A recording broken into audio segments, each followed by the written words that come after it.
Olá pessoal, nesse vídeo a gente vai aprender como depurar um código em C++ dentro do Visual Studio Code utilizando o GNU GDB. Depurar um código nada mais é do que executar ele passo a passo para a gente entender como ele está funcionando e observar se ele realmente está fazendo aquilo que a gente pensa que programou para ele fazer. A gente pode fazer isso direto do terminal, digitando os comandos do GDB. Por outro lado, em geral, não é assim que a gente faz.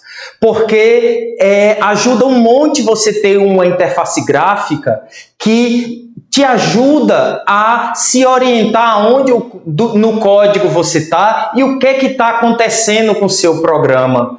Te ajuda a ter uma janelinha onde você pode rapidamente observar o valor das variáveis, em que linha do código você está executando naquele momento. E por isso que é tão importante a gente aprender como fazer isso no ambiente gráfico de desenvolvimento que a gente está utilizando, que é o Visual Studio Code. Então vamos lá para o Visual Studio Code aprender a fazer isso? Para ilustrar a utilização do GDB, eu vou abrir um projetinho que a gente fez no vídeo anterior, muito simples.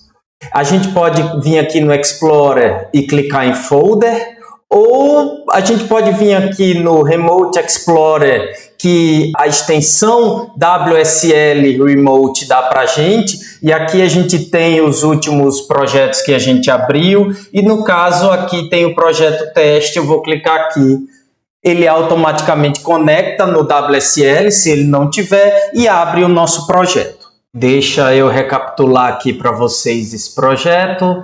Vamos aqui na função main.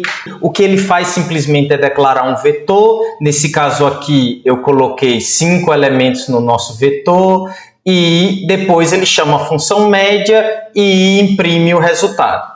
Para ilustrar um projeto com vários arquivos, a gente implementou essa função média num módulo diferente. A gente tem aqui em média.h a declaração dessa função e média.cpp tem a implementação dela, que usa uma função soma, que a gente também implementou no módulo separado. Em soma.h a gente declara a função soma e em soma.cpp a gente implementa ela. Outra coisa que a gente fez também no vídeo anterior é configurar um arquivo task.json. Nesse arquivo a gente configurou duas tasks, uma que a gente chamou de compilar, que compila o nosso código, e outra que a gente chamou de executar, que executa o nosso código. A gente tem que alterar aqui a task compilar, porque para que um código possa ser compilável, a gente tem que compilar ele com a diretiva "-g". Agora a gente pode vir aqui na aba de executar e debugar, mas antes de poder executar o nosso programa, a gente tem que configurar o Visual Studio Code, criando esse arquivo launch.json. Felizmente, o Visual Studio Code já faz tudo para a gente. É só clicar aqui, dizer que você quer criar a partir do modelo C++ GDB, que é exatamente o nosso caso, e ele cria o arquivo para a gente. A gente só precisa preencher as lacunas. Nesse caso, a única coisa que a gente precisa preencher é o nome do executável, que no nosso caso aqui não é o padrão, a gente chamou de teste. E pronto. Para executar o programa, a gente pode clicar aqui dentro da aba de debugação ou na hora que a gente configura esse arquivo launch.json, aparece aqui na barra inferior um botão que na hora que a gente executa, o programa executa e imprime o resultado. A resposta está correta. Cadê os números? 1 mais 2 mais 3 mais 4 mais 5 dividido por 5 dá 3. Agora vamos ao erro. Se eu colocar aqui, por exemplo, 6 e compilar e mandar executar novamente, a gente vai ver que o resultado está errado. 1 mais 2 mais 3 mais 4 mais 6 dividido por 5 dá 3,2. Tem um erro. O que é que a gente faz então? Se eu clicar aqui para depurar, como a gente já viu, o GDB vai simplesmente executar e dar a resposta. Eu quero executar o meu programa passo a passo. Para poder parar a execução do nosso programa, a gente usa o que a gente chama de breakpoints, que, como o nome já diz, é um ponto onde o programa para. Você coloca breakpoints clicando com o botão esquerdo do mouse ao lado da linha. E para remover eles, é só clicar novamente. Eu vou colocar aqui um breakpoint na primeira linha de código. E agora, na hora que eu clicar em executar, o programa vai parar e nada acontece no terminal porque ele ainda não imprimiu. O primeiro conceito que eu vou explicar para vocês é o que a gente chama de cursor de execução. O cursor de execução diz qual é a próxima linha que vai ser executada. Nesse caso aqui é a linha 9.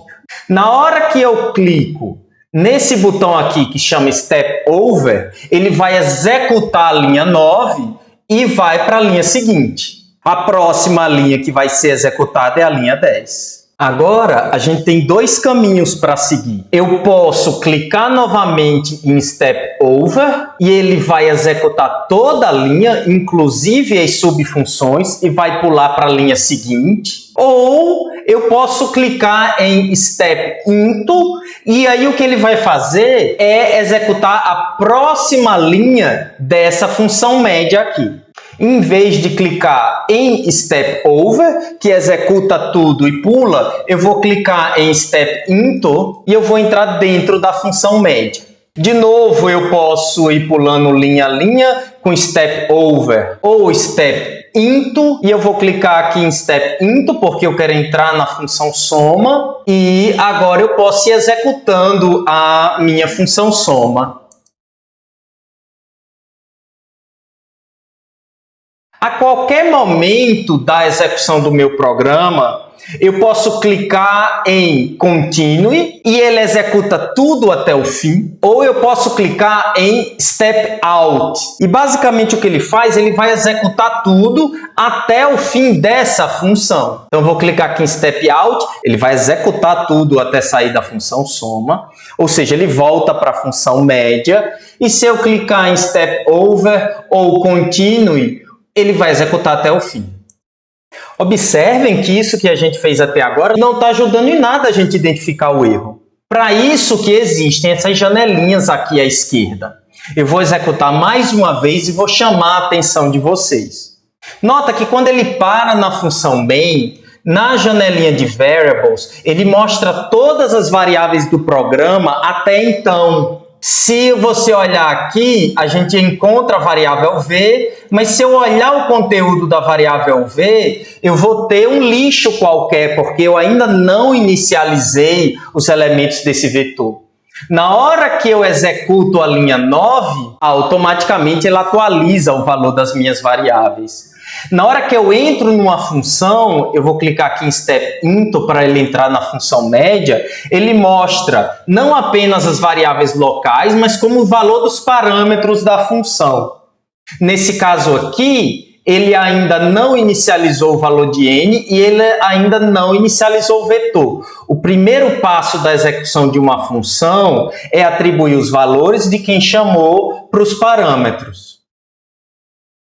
Agora eu tenho aqui o meu valor n e eu tenho o meu valor v. Eu vou clicar de novo em Step Into para entrar na função soma. E agora eu posso ver o valor da variável s, que armazena a soma. E eu posso ir acompanhando o valor da variável i à medida que eu vou entrando em cada iteração desse for.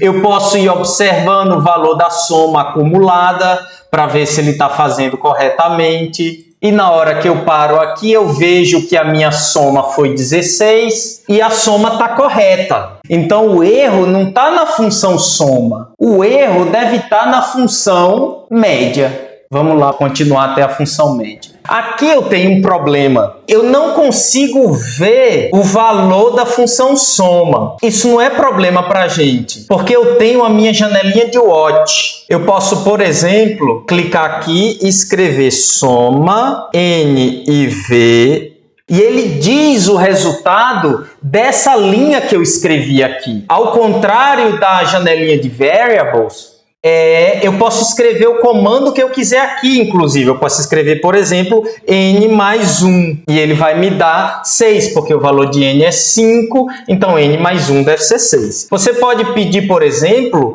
apenas v índice 2.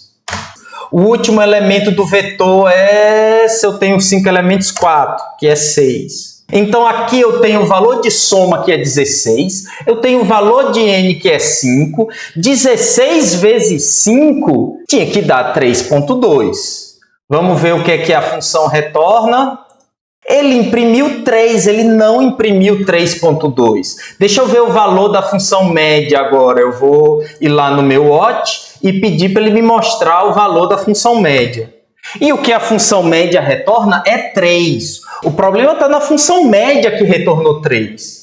Então, na próxima execução, eu vou encerrar aqui, porque o meu programa acabou. Na próxima execução, eu vou voltar para a minha função média. Para isso, eu vou abrir o meu arquivo media.cpp e vou colocar um breakpoint aqui.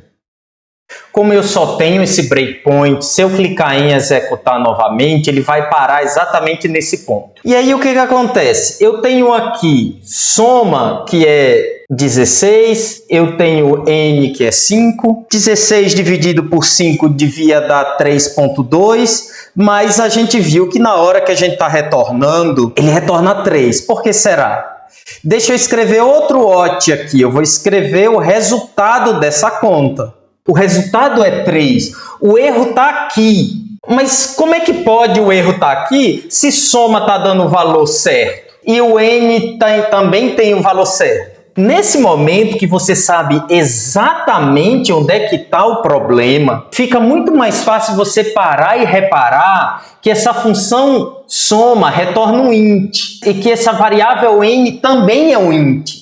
E aí você lembra que o operador barra, quando ele recebe 2 ints, ele faz divisão inteira e não divisão real. E aí você sabe como resolver o problema. Vamos lá? Eu vou encerrar a execução do meu debugador, porque eu já sei qual é o problema. Agora eu vou partir para consertar o erro. Tem duas formas da gente consertar esse erro. Eu posso alterar a definição da função soma. Em vez de ela retornar um int, ela pode retornar um float. Ou eu posso transformar o resultado dela aqui na função média de um inteiro para um float. Nesse caso, eu vou optar pela segunda opção, porque a princípio faz sentido uma função que soma números inteiros retornar um inteiro. O problema está particularmente em como eu uso a função soma na função média. Então, vou criar uma variável aqui, float s, e eu vou armazenar em s o resultado da função soma. Agora, eu não tenho mais uma divisão de 2 inteiros. Eu tenho uma divisão de uma variável que é um float por um inteiro, e agora deve funcionar. Vamos lá executar mais uma vez. Eu vou tirar esse breakpoint aqui, porque eu quero que ela execute até o fim. E o resultado continua sendo 3. Por quê? Porque a gente não compilou o código novamente. Eu tenho que compilar o meu código com Ctrl F7, e aí ele compila novamente, e agora, quando eu executar novamente, ele vai dar o valor correto. Se a gente quiser que toda vez que eu lance o meu debugger, ele compile antes, a gente tem que dizer isso para o Visual Studio Code. Eu vou lá no launch.json, eu vou acrescentar mais uma opção que se chama Pre-Launch Task. Basicamente, eu posso escrever aqui o nome da tarefa que a gente usa para compilar, no caso a gente chamou ela de compilar, ou a gente pode usar essa variável aqui que se chama Default Build Test, que chama seja lá quem foi que a gente definiu como a tarefa padrão para compilar. No caso da gente é a mesma. Agora, quando eu mandar executar, ele vai compilar primeiro e vai executar. E nesse caso ele executou corretamente, deu 3,2. Agora, recapitulando, antes da gente encerrar, para você parar a execução do código em qualquer ponto, a gente clica antes da linha para definir um breakpoint. A gente pode vir na barra de debugger e clicar em Start Debugging e ele vai executar até o primeiro breakpoint. Daí em diante, a gente pode clicar em Continue ou F5 para que o código execute até o fim, quando, por exemplo, você quer ver o resultado até o final. Você pode clicar em Step Over ou apertar F10 para ele executar essa linha e todas as subfunções dessa linha e pular para a próxima. Você pode clicar em Step Into para entrar dentro de uma função, nesse caso aqui é a função soma. Você pode clicar em Step Out para ele continuar a execução até o fim dessa função. Você pode clicar em Restart para basicamente parar o que você está fazendo e começar de novo do zero. Ou você pode clicar em Stop ou Shift F5 para fechar o debug. E o resto é prática. À medida que a gente vai debugando, a gente vai observando erros mais comuns, a gente vai observando casos bem específicos como esse que eu apontei aqui. E à medida que o tempo vai passando, a gente vai ficando mais fluente na ferramenta em si e vai ficando mais experiente, tanto para identificar os erros, como para não cometê-los novamente. Como o nosso programa está todo certinho e não tem mais erro, eu vou fechar o Visual Studio Code. E de depuração de código por hoje é isso. Eu queria terminar apenas ressaltando a importância que é utilizar uma ferramenta de verdade para encontrar erros no código. A curva de aprendizado é alta, demora para a gente se acostumar. E é muito mais intuitivo você ficar utilizando comandos igual a printf, cout para ficar vendo o resultado das suas variáveis. Mas no longo prazo isso não é produtivo.